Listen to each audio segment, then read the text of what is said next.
भगवान राम, भगवान कृष्ण की महिमा अपरंपार है और इनके बारे में व्याख्यान देने वाला कहा जाता है कि सर्व संपन्न होता है तभी वो राम और कृष्ण को समझ पाता है। राम के बारे में तो एक अध्याय ही कम है। राम लगातार अपने अंदर इतना कुछ समेटे हुए हैं कि उनके बारे में अगर आप कहते चलें तो सदियां बीत सकती हैं, ऐसा धर्म के जानकार कहते हैं। लेकिन बड़ी खबर से हम शुरुआत कर रहे हैं। कथावाचक प्रदीप मिश्रा को लेकर मैंने ये शुरुआत आपके सामने रखी क्योंकि वो फिर से विवाद में घिर गए हैं। कथावाचक प्रदीप मिश्रा के बोल बिगड़ गए हैं। इस बार उन्होंने गोस्वामी तुलसीदास को गंवार बता दिया। प्रदीप मिश्रा का एक वीडियो वायरल हो रहा है। पहले उन्होंने राधा रानी के बारे में बहुत कुछ कहा और उसके बाद अब गोस्वामी तुलसीदास को गंवार बताया। राधा रानी के बयान पर भी एक बड़ा विवाद हुआ था।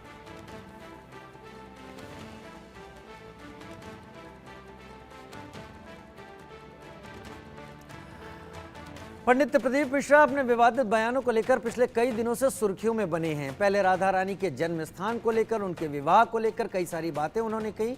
वहीं अब उनका एक और वीडियो वायरल हो रहा है जिसमें उन्होंने गोस्वामी तुलसीदास को गंवार कहा है।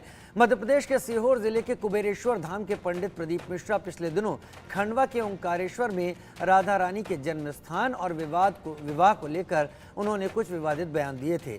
इससे ब्रज क्षेत्र के कई संत समाज उनसे नाराज हो गए।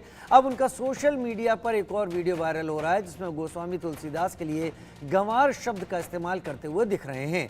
वायरल वीडियो में वो बोल रहे हैं कि हमको कुछ नहीं आता, हम तुलसीदास जी की तरह बिल्कुल गंवार हैं।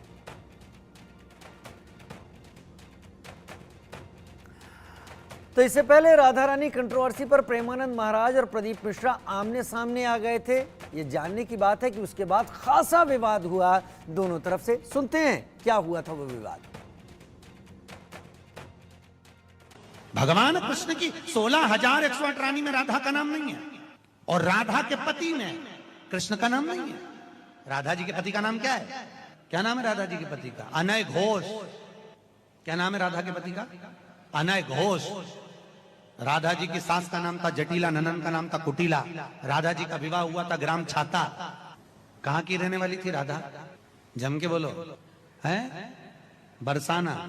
पक्के में बरसाने की राधा नहीं थी। राधा जी थी रावल गांव की। बरसाने में तो राधा जी के पिताजी की कचेरी थी जिसमें राधा वर्ष में एक बार कचेरी पर जाती थी, इसलिए उसका नाम है बरसाना, वर्ष में एक बार आना। कल हमको एक क्लिप दिखाई गई किसी भागवत प्रवक्ता की।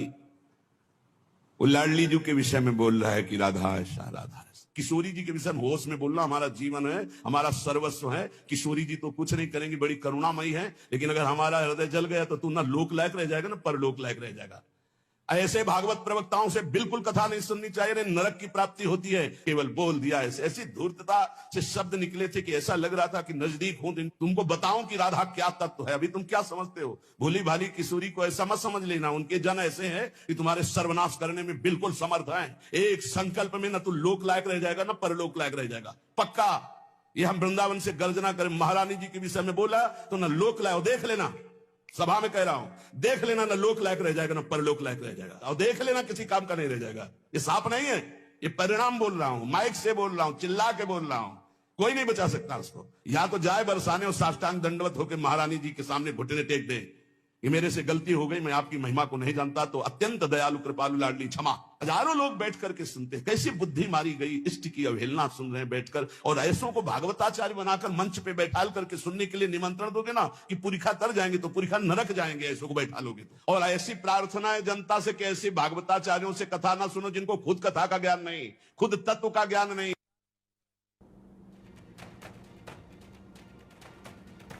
कुछ भी नहीं आता। हम तो तुलसीदास जैसे गंवार, हमें कुछ नहीं आता।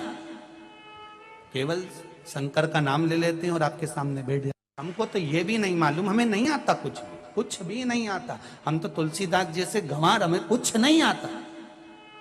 केवल शंकर का नाम ले लेते हैं और आपके सामने बैठ जाते।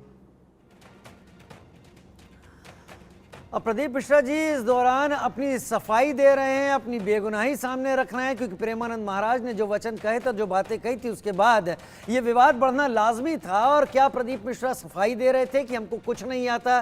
क्या राधा रानी के प्रसंग को लेकर प्रदीप मिश्रा यहाँ सफाई दे रहे थे? लेकिन सफाई देते देते उन्होंने जिस उदाहरण को सामने रखा, अब उस उदाहरण को लेकर लोगों की त्योरियां चढ़ गई हैं, क्योंकि इस बार गोस्वामी तुलसीदास को उन्होंने गंवार की श्रेणी में रख दिया। और गोस्वामी तुलसीदास को गंवार की तरह उन्होंने कहा। धर्म के हम ज्ञाता नहीं है, हमारे साथ धर्म के कई सारे ज्ञाता इस वक्त जुड़ेंगे, जिनके साथ हम बात करेंगे कि आखिर प्रदीप मिश्रा कहना क्या चाह रहे हैं। क्या प्रदीप मिश्रा चीजों को उसी रूप में रख रहे हैं जिस रूप में तभी वो हुआ करती थी, या फिर प्रदीप मिश्रा अपनी सफाई देते देते अपने शब्दों की मर्यादा को लांघ रहे हैं? हो क्या रहा है? धर्म का असली जानकार कौन है? धर्म की सही व्याख्या कौन कर रहा है? धर्म को लेकर, धर्म के किरदारों को लेकर अपनी तरफ से बातें रखी जा रही हैं या नहीं रखी जा रही हैं, ये सब यहाँ पर देखने की बात है। ये विवाद इस बीच लगातार बढ़ता जा रहा है। आचार्य प्रमोद मिश्रा मेरे साथ इस वक्त जुड़ गए। मेरे साथ महामंडलेश्वर महंत नवल किशोर कुछ देर में जुड़ेंगे। राजू दास जी भी महंत हनुमानगढ़ी मेरे साथ कुछ देर में जुड़ेंगे, और इसके साथ साध्वी गीतांबा माँ भी कुछ देर में जुड़ेंगे। लेकिन आचार्य प्रमोद मिश्रा मेरे साथ इस वक्त जुड़ गए।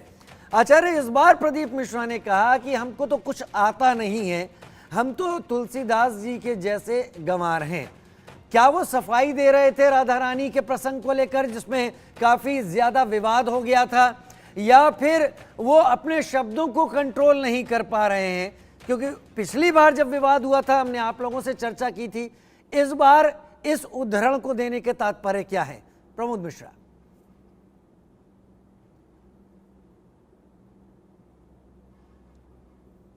खुद को अनम्यूट कर लें, आपकी आवाज नहीं आ रही है।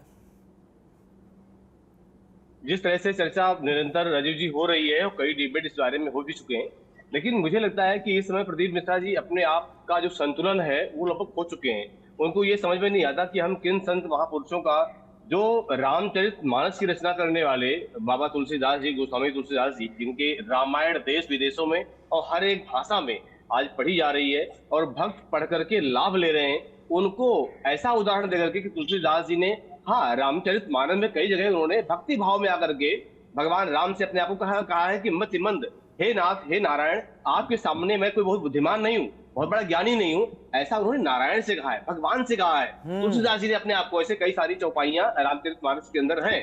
लेकिन ये बात प्रदीप मिश्रा जी कहें, उनके लिए मैं तुलसीदास जी जैसा गंवार नहीं हूँ, तो उनको ये मतलब वही है कि सूर्य भगवान के सामने जुगनू वाली कहानी जो आती, उदाहरण आता है, ऐसा ही बिल्कुल प्रतीत हो रहा है। क्योंकि इस समय अपने आप का आपा खो चुके हैं। इनको समझ में ये नहीं आ रहा है कि हमें क्या कहना चाहिए और मैं क्या कह रहा हूँ, मुझे कहाँ जाना चाहिए, मैं कहाँ जा रहा हूँ। और विवाद को समाप्त करने के बजाय, माफी मांगने के बजाय कि हमसे भूल हुई है, हमसे गलती हुई है, एक बार जो हमारे संत महापुरुष हैं, सनातन धर्म के विशेष जानकार हैं, अनुयायी हैं, मानने वाले हैं, सनातन के संत हैं, इनसे माफी मांगने के बजाय, क्षमा मांगने के बजाय उन पर और अलग से लांछन भी लगाते जा रहे हैं महापुरुषों पर। तो मुझे लगता है ये बिल्कुल सनातन धर्म के बिल्कुल खिलाफ है, बिल्कुल विपरीत काम कर रहे हैं, जो इनको नहीं करना चाहिए, किसी भी हद तक नहीं करना चाहिए। तो यहाँ पर यही है राजीव जी कि अब जब तक कोई इनको ढंग से समझाएगा नहीं, या खुद की मति जब तक इसमें प्रेरणा इनको नहीं देंगे, नारायण प्रेरणा नहीं देंगे, भगवान से भी इनकी उपासना ये करते हैं, अगर इनको प्रेरणा नहीं देंगे तो शायद मुझे लगता है कि जो जितना तेजी से नाम इनका बढ़ा था देश में और विश्व में, उतना जल्दी ही नाम शायद डूबो भी रहे हैं। तो मुझे लगता है कि बहुत गलत राह पर प्रदीप मिश्रा जी चल चुके हैं, राह इनको संभालनी चाहिए।